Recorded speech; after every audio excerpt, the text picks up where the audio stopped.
لکھا ہے کہ اللہ تعالیٰ نے فرمایا پس جب تم قرآن پڑھو تو پناہ مانگو اللہ کی. اس آیت کا ترجمہ اور پھر فرمایا تعوذ قرآنی آیت نہیں ہے لیکن حضور صلی اللہ علیہ وآلہ وسلم کی زبان نور سے اس کا مسنون ہونا ثابت ہے. گویا اعوذ باللہ پڑھنا سنت مطہرہ ٹھہرا. حضرت عبداللہ بن مسعود رضی اللہ عنہ کو رسول اللہ صلی اللہ علیہ وآلہ وسلم نے یہی الفاظ ارشاد فرمائے. اور یہ کلمہ پڑھنے سے سب سے بڑا فائدہ اللہ تعالیٰ کے حکم ماننے کا ہوتا ہے اور رسول صلی اللہ علیہ وآلہ وسلم سے موافقت کا نور ملتا ہے. صحیح بخاری شریف کے حوالے سے شاہ جی جان مدظ اللہ العالی نے لکھا کہ حضور صلی اللہ علیہ وآلہ وسلم کے قریب ہی دو آدمی آپس میں الجھ گئے. شدت غضب سے ایک کا رنگ سرخ ہو گیا اور رگیں پھول گئیں. آپ صلی اللہ علیہ وآلہ وسلم نے اسے دیکھ کر فرمایا میں ایک ایسا کلمہ جانتا ہوں جس کے ادا کرنے سے غصہ دور ہو جاتا ہے اور وہ ہے اعوذ باللہ من الشیطان الرجیم. امام راضی لکھتے ہیں کہ اعوذ باللہ پڑھنا مخلوق سے روگردانی کر کے اللہ کی طرف متوجہ ہونا ہے، مادی حاجات چھوڑ کر غنائے تام سے خود کو وابستہ کرنا ہے. اس مادی دنیا میں جس میں لالچ بڑھ رہا ہے اس میں اس کلمہ شریفہ کی اہمیت امام راضی کے اس قول سے واضح ہوتی ہے. اور فرمایا کہ اعوذ باللہ ایسا کلمہ ہے جس سے ہر قسم کی بلیات کا دفع ہونا اور دفع کرنا ممکن ہو جاتا ہے. تو بلیات کے دفع کرنے کے لیے حضرت حسن رضی اللہ تعالیٰ عنہ فرماتے ہیں کہ جس نے حضور قلب سے پوری توجہ قلبی توجہ کے ساتھ اللہ کی پناہ مانگی اللہ تعالیٰ اس کے اور شیطان کے درمیان 300 پردے لٹکا دیتا ہے. یہ باری تعالیٰ کا خاص فضل ہے. اور ان 300 پردوں کے بارے میں مزید کہا گیا کہ ہر پردہ کے مابین اتنی مسافت ہوتی ہے جتنی آسمان اور زمین کے درمیان ہوتی ہے. علامہ قرطبی اس معاملے میں کہتے ہیں کہ استعاذ کا معنی پناہ لینا ہوتا ہے، کسی مکروہ، عیبدار، مضرت رساں یعنی نقصان دینے والی اور خسارہ دینے والی جو چیز ہے اس سے بچ کر کسی دوسری مدد، تقیہ اور پناہ بخشنے والی چیز کی طرف جگہ لینا استعاذ ہے. تعویذ اسی سے ماخوذ ہے. یہ جو ہم روزمرہ استعمال کرتے ہیں تعویذ، یہ اسی سے ماخوذ ہے. اس میں اس تعویذ کا تعلق مزارات کے اوپر بنائی جانے والی عمارت بھی ہوتی ہے اور روزمرہ میں جو بازو کے ساتھ باندھنے کے لیے یا گلے میں باندھنے کے لیے تعویذ یا پینے کے لیے تعویذ دینے کا چلن ہے، مسنون طریقہ پر جو چلن ہے وہ بھی مراد ہے. عرب ناپسندیدہ امر کے وقت کہتے ہیں کہ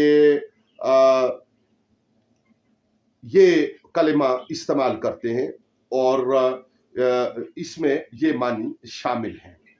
قرآن مجید کی تعلیم یہی ہے کہ پناہ اللہ ہی کی لی جائے. خصوصاً قرآن کی تلاوت شروع ہونے سے پہلے خود کو اللہ کے سپرد کرنا چاہیے تاکہ شیطان وسوسہ اندازی نہ کر سکے. تو یہ فوائد ہوئے. اور کہا کہ شطن کا معنی خیر اور بلائی سے دور ہونا ہوتا ہے، یعنی جو شیطان کا مادہ ہے وہ خیر اور بلائی سے دور ہونے کا ہے. اللہ اکبر، اللہ اکبر. شیطان کو شیطان اسی لیے کہتے ہیں کہ وہ حق سے دور ہوتا ہے. زبیدی حنفی لکھتے ہیں کہ شطن رسی کو کہتے ہیں اس لیے کہ اس کے دونوں سرے بہت دور نکل جاتے ہیں. رسی جتنی لمبی ہوگی اس کے دونوں سرے اتنی دور نکل جاتے ہیں.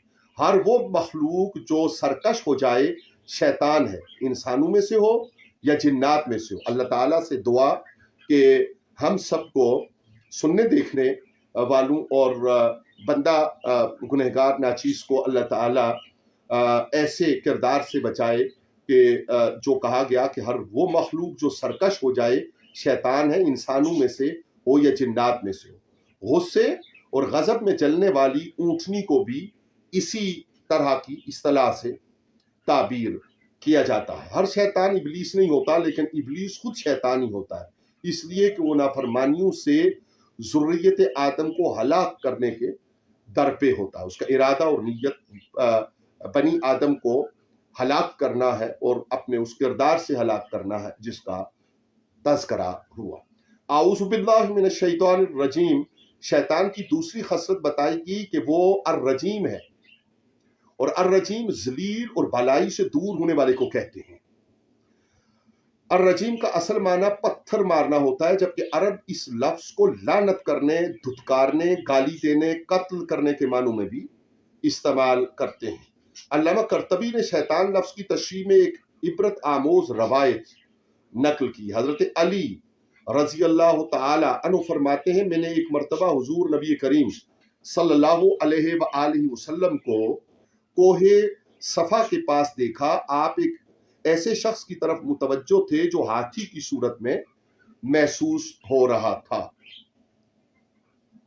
آپ صلی اللہ علیہ وآلہ وسلم اس پر لعنت کر رہے تھے۔ میں نے عرض کی، یا رسول اللہ، یہ کون تھا جس پر آپ لعنت کر رہے تھے؟ آپ نے فرمایا، الشیطان الرجیم۔ میں نے کہا، اللہ کے دشمن، واللہ میں تجھے قتل کروں گا اور امت مرحومہ کو تجھ سے نجات دوں گا۔ شیطان نے کہا، یہ میری تمہاری طرف سے کیا جزا ہوئی؟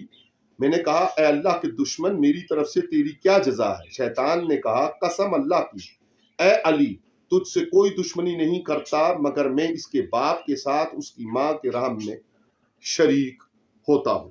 یہ رحمت کائنات صلی اللہ علیہ وآلہ وسلم کے اس کوہ پر اس ہاتھی نما کو لعنت کرنے کے موقع پر مکالمہ ہے جو شیطان رجیم اور امیر کائنات مولا کائنات علی پاک کرم اللہ وجہ الکریم کے درمیان ہوا، اور اسے صاحب تبصرہ نے ایک معتبر حوالہ سے درج تفسیر فرمایا۔ بسم اللہ الرحمن الرحیم، رحمتوں والے مہربان اللہ کے نام سے شروع۔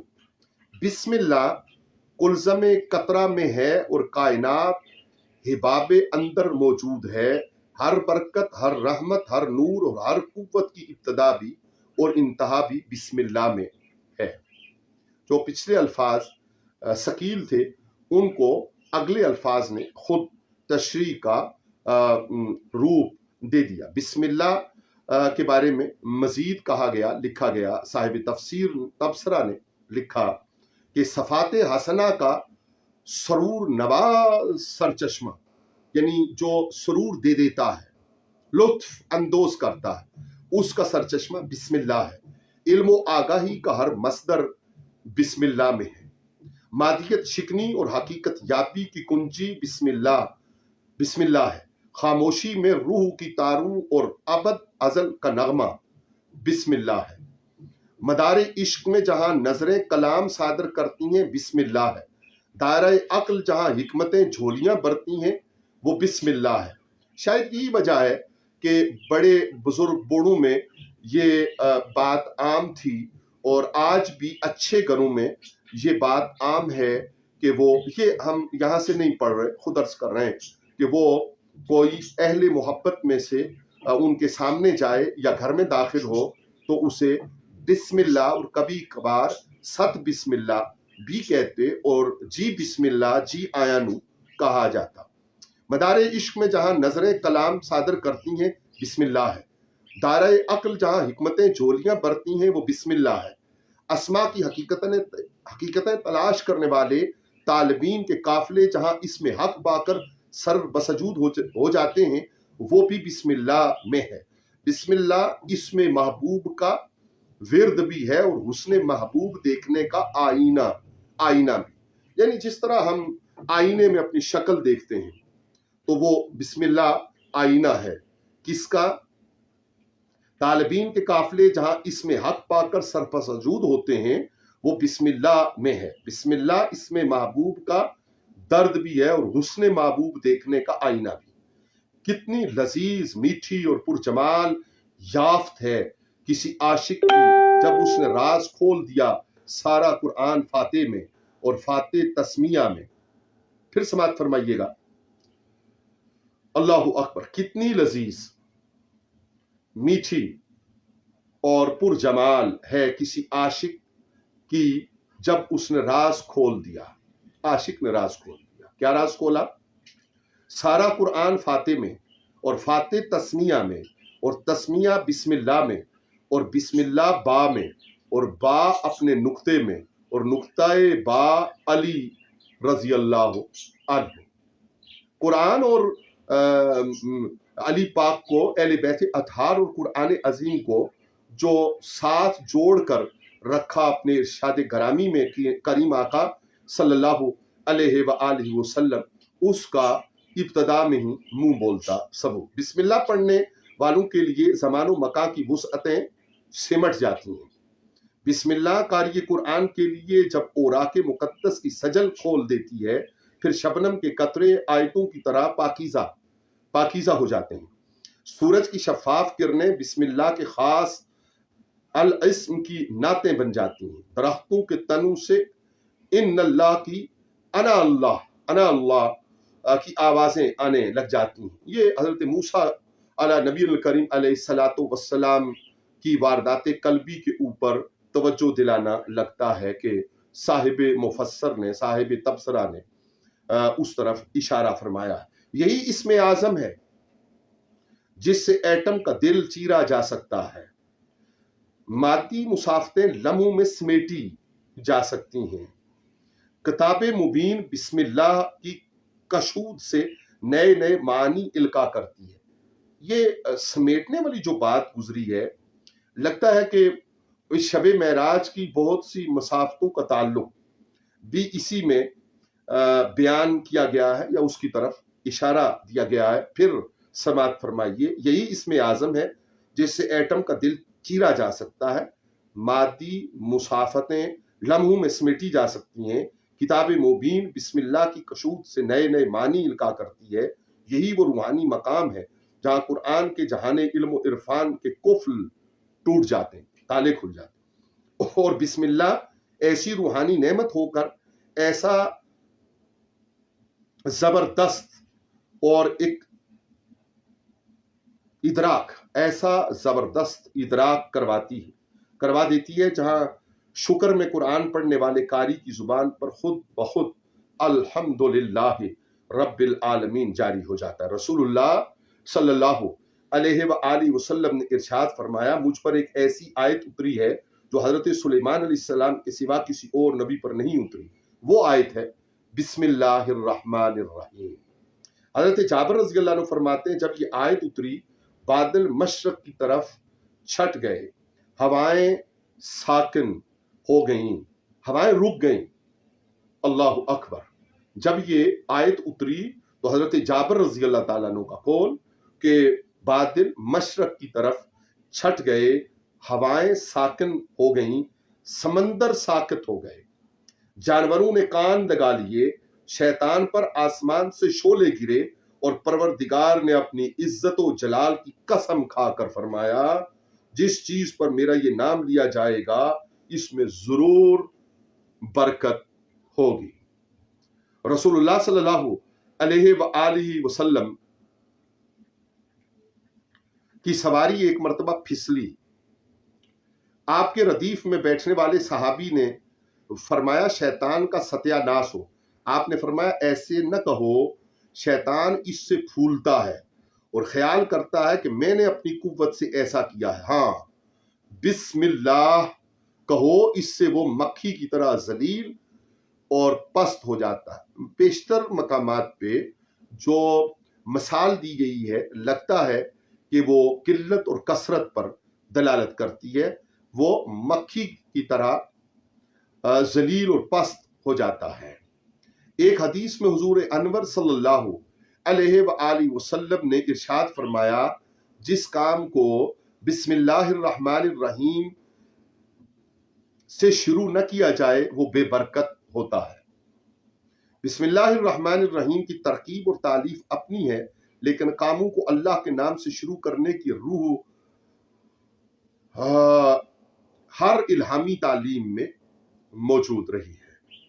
حضرت نوح علیہ السلام جب طوفان کے اندر سفینہ میں سوار ہوئے پانی کی موجیں چاروں طرف سے پہاڑوں کی طرح بلند ہوئیں، آپ نے مشکلات پر قابو پانے کے لیے ساتھیوں کو اللہ کا نام لینے ہی کی تلقین فرمائی۔ قرآن حکیم میں سورہ ہود نے کشتی کے چلنے اور رکنے کے وقت اللہ کا یہی ذکر نقل کیا ہے، جس کا ترجمہ ہے اور فرمایا اس میں سوار ہو جاؤ اللہ کے نام پر، اس کا چلنا اور اس کا لنگر انداز ہونا۔ اسی طرح حضرت سلیمان علیہ السلام نے ملکہ سبا کو خط لکھا، اس کا آغاز اللہ کے نام سے یوں کیا، ترجمہ بے شک وہ سلیمان کی طرف سے ہے اور وہ یہ ہے اللہ کے نام سے جو نہایت رحم فرمانے والا بڑا مہربان ہے۔ امام قرطبی نے یہ صحیح حدیث نقل کی، حضرت عثمان بن العاص نے شکایت کی، یا رسول اللہ صلی اللہ علیہ وآلہ وسلم، میں جب سے دائرہ اسلام میں داخل ہوا ہوں جسم میں درد رہتا ہے۔ آپ صلی اللہ علیہ وآلہ وسلم نے فرمایا، جہاں درد ہو وہاں ہاتھ رکھ کر 3 بار بسم اللہ پڑھو اور 7 بار یہ کہو، او بذات اللہ و قدر تا آخر، یہ دعا تعلیم فرمائی۔ قرآن مجید میں ہر سورت سے پہلے بسم اللہ الرحمن الرحیم ایک پیشگوئی کی تصدیق ہے۔ آج بھی موسیٰ علیہ السلام کی 5ویں کتاب میں یہ الفاظ موجود ہیں، میں ان کے لیے انہی میں سے تیری مانند ایک نبی برپا کروں گا اور اپنے کلام اس کے منہ میں ڈالوں گا، اور جو اس میں اسے حکم دوں گا وہی وہ ان سے کہے گا، اور جو کوئی میری ان باتوں کو جن کو وہ میرا نام لے کر کہے گا نہ سنے گا تو میں ان کا حساب اس سے لے لوں گا۔ یعنی جو تبلیغ کا فریضہ نعمت کائنات امام کل صلی اللہ علیہ وآلہ وسلم کے ذمہ ہوا، اس کے بارے میں حضرت موسیٰ علیہ السلام کی کتاب سے یہ نقل کیا گیا۔ بسم اللہ الرحمن الرحیم میں سب سے پہلے با ہے، اس میں 3 قول ہیں۔ پہلا یہ کہ با مصاحبت کے لیے ہے، کے ساتھ ہونا۔ دوسرا یہ کہ یہ برکت اور تبرک کے لیے ہے، سبحان اللہ۔ تیسرا یہ کہ یہ استعانت کے لیے ہے، مدد چاہنے کے لیے۔ اچھی مصاحبت اور رفاقت، برکت اور تبرک اور مدد اور استعانت کامیابی کے 3 دروازے ہیں۔ ہمدم اللہ کے نام کی مصاحبت حاصل ہونا اور سانسوں کی آمد و رفت میں اس کے ذکر کا جاری ہونا اللہ تعالیٰ کا فضل ہوتا ہے، جسے وہ چاہتا ہے نوازتا ہے۔ اللہ تعالیٰ کا اسم پاک جب زندگی کا سہارا بن جائے تو پھر اس نام کی برکتیں اور مددیں خود بخود حاصل ہونے لگ جاتی ہیں۔ تسمیہ میں با کے بعد اسم ہے، اس کا لغوی معنی علامت ہوتا ہے اور اس سے کسی دوسری چیز کی پہچان کا کام لیا جاتا ہے۔ یہ اصل میں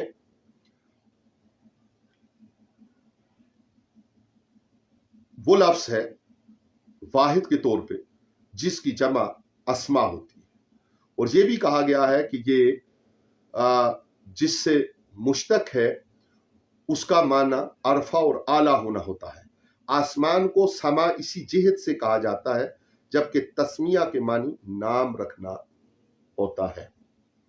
اللہ، یہ پاک نام ازل ہی سے خدائے برتر کے لیے خاص رہا ہے۔ لفظ اللہ، عربوں کا وہ دور جب ہر سو جہالت کے اندھیرے پھیلے ہوئے تھے، عرب اللہ اس میں پاک سے آشنا تھے، بلکہ زمین و آسمان کا خالق اللہ ہی کو جانتے تھے، بلکہ ان کے عقیدہ میں یہ بات بھی شامل تھی کہ روزی دینے والا بھی اللہ ہی ہے۔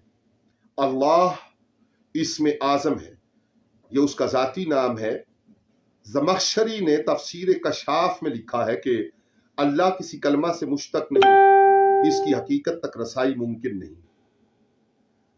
ہم اس عنوان کو یہاں چھوڑیں گے کہ اذان مغرب کا وقت قریب ہے، چند الفاظ آپ کی سماعتوں کی نظر کرنے کے بعد۔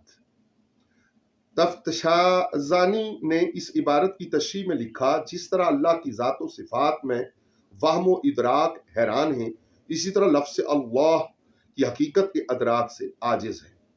اللہ کی ذات تصور کے گوشوں میں نہیں آ سکتی، بلکہ اس کا مثل کا تصور بھی نہیں کیا جا سکتا۔ اللہ تعالیٰ کے ذاتی نام اللہ کے بعد اس کے 2 صفاتی نام لیے گئے ہیں، رحمان اور رحیم، دونوں کا معنی رحمت اور شفقت کرنے والا۔ اس سے اشارہ